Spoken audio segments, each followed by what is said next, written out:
Okay, interview with Gary Setchell after Basford United 3, Bedford Town 1. Gary, we say it an awful lot, but that really was a bit of the tail of the season, wasn't it? Good chances, major dominance during the game, and then 3 real sucker punches. Yeah, but we are making the sucker punches, and we don't get soft goals given for us. And I've just said to the boys, they're literally giving me everything they got. I can't fault the work rate, the effort, the desire, but what I can fault is probably the know-how a little bit. You know, we're missing chances, good chances. We're conceding soft goals after long periods of domination. And you know, at 1-1, we was by far the better team. The referees, we've had a clear penalty, and our player reaction will tell you that's a penalty. You know, the lad's obviously dived in with his hands in the air. The player's reaction will tell you it's penalty. He's ignored that. Yet, when there's an incident between Charlie and their centre half, obviously I'm too far away to see what's really gone on. But he's played on, and then their player reaction has got Charlie sent off. And you know, if he's going to go on players' reaction, he's got to give the penalty. And if he's not going to go on players' reaction, then he don't send Charlie off because he didn't blow his whistle. You know, when something like that happened, the ref blow the whistle, they pull out the red card straight away. He took 10, 15 seconds, listen to what everyone's saying, and then he's pulled out the red card. So whether it is or whether it isn't, I don't know because I'm a very long way away. But he didn't know. He's gone on player reaction, and that's disappointing. But you know, we've got to, you know, when you're 1-on-1, you can't try and chip the keeper from 5 yards, can you, or 6 yards, whatever it was. We've had numerous chances first half. We went a goal in and we could fold. We've come out second half, we've scored a great goal. We've then created another 2 or 3 good chances. And then we've made, you know, we have 10 men, we're tired, but we've made a couple of basic errors, so we say, for the second and third goal. We didn't deserve to lose 3-1. I think they know they've probably got away with one, but the referee decision changed the game entirely. We really did. That first half an hour before they scored, you know, we really did have possession play after possession play, chance after chance, cross after cross. And although Basford were in the game, it was just a case of the fact we didn't score, wasn't it? Yeah, and I just feel for the players because, like I say, as a manager, you can only, you know, we train hard. You know, they're a great set of lads. They're young, and you know, I feel for the players. I also feel for myself. I feel for the supporters because we're just not getting the results that we deserve, and that we will because you can't keep. You know, we've gone 3 away games on the trot. We've gone to Mickle over Saturday. You know, we sort of huffed and puffed, but we was well in the game.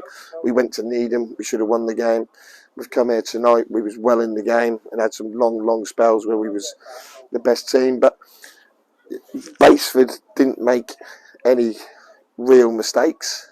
They put the bodies on the line when they had to, and they took the chances when they come. And that's the difference between being in the top 8 and the bottom 8, and that is all it is. And that's so basic. And you know, you can. That ain't like one person's making the mistake or one person missing the chances, and you can need to replace them. We've got a load of honest lads who are doing a load of great things, but they're just having this little bad 10 seconds, if you like, where we're making mistakes. And that's right the way through the squad with the mistakes. And that's right the way through the team with the missing the chances as well. So, you know, we're not pointing the finger at individuals and stuff like that. You know, we're working hard to be better.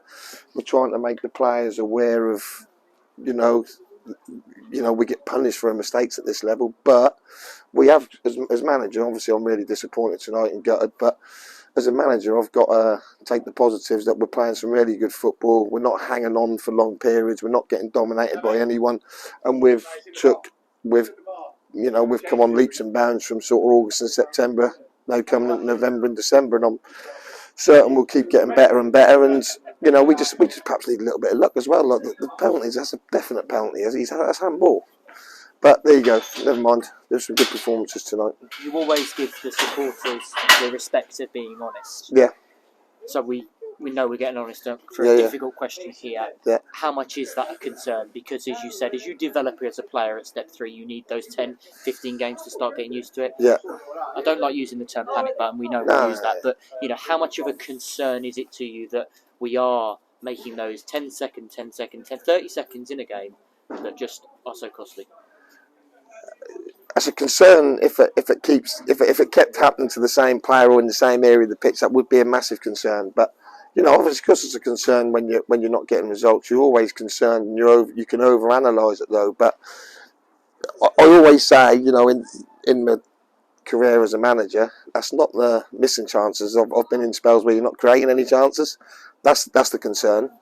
You know, one of the strikers, I mean, Affy scored a great goal tonight, and I think if he'd have stayed on the pitch and we'd have kept 11 on the pitch, I genuinely think we'd win the game. But you can't help a referee's decision, can you? Like, whether that's a sending off or not, he didn't know. That's 100% certain. I'll bet anyone any money when you watch the video, he didn't know that was a sending off because he played on. But anyway, just going back to his report, and one of the strikers is going to catch fire, whether it be Affy, whether it be Connor, whether it be Macca, whoever, Charlie, whoever. And when they go on that, you know, like strikers do, you know, Rennie was at some point last year not scoring loads. All of a sudden, he scored every game virtually. If someone do that, which they're more than capable, then we'll start moving up the league, or we need to find someone who can do that. Who want to come in on the wages that we want to pay. So, you know, that's not a massive concern.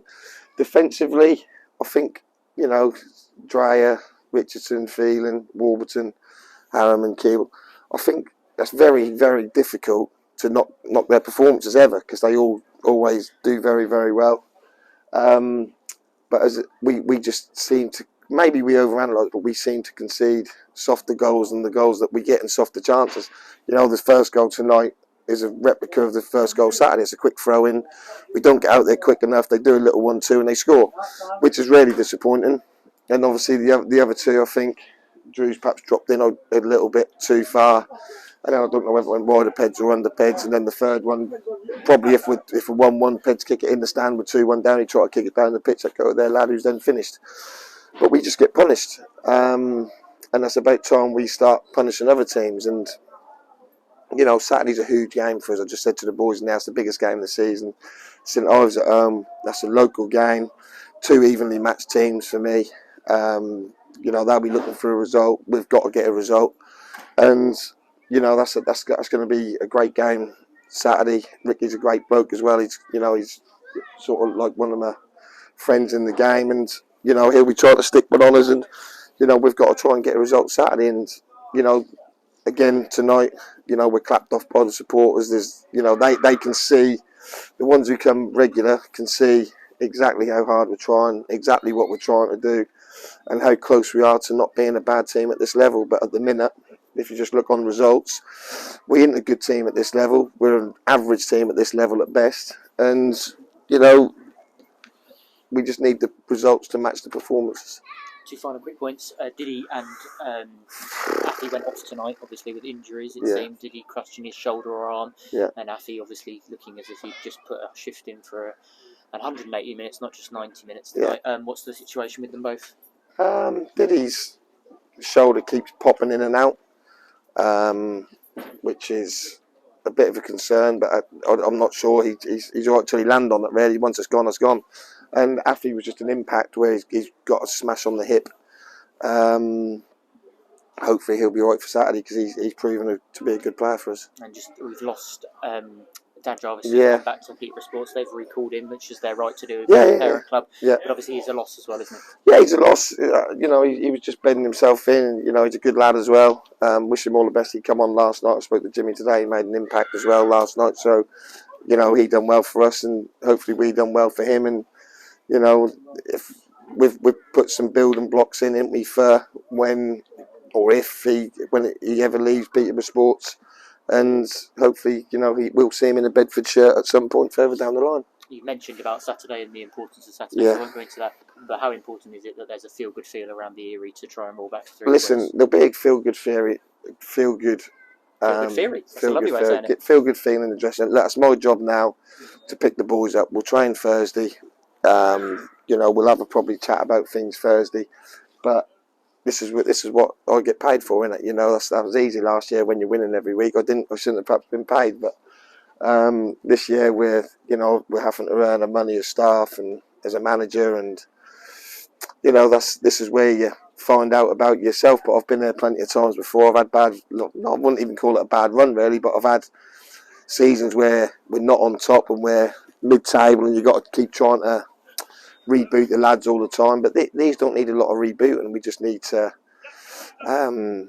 cut the mistakes out, and it sounds pretty obvious, but we need to start scoring more and conceding less, if you like, and then everything will be all right. But you know, if we keep creating the chances that we create, sooner or later someone's going to get a good tonkin, and hopefully, I won't wish it on my old mate Ricky, but hopefully that'll be Saturday. There's always a positive when we talk to you, Section. Today it's the lights going out, reminding us of Wear Away last year during the interview. Disappointing tonight, disappointing from Saturday, but as Setch says, we are back at the Erie. Remembrance Day, going to be a fantastic day. Get your tickets now for the visit of St Ives at bedfordeagles.net.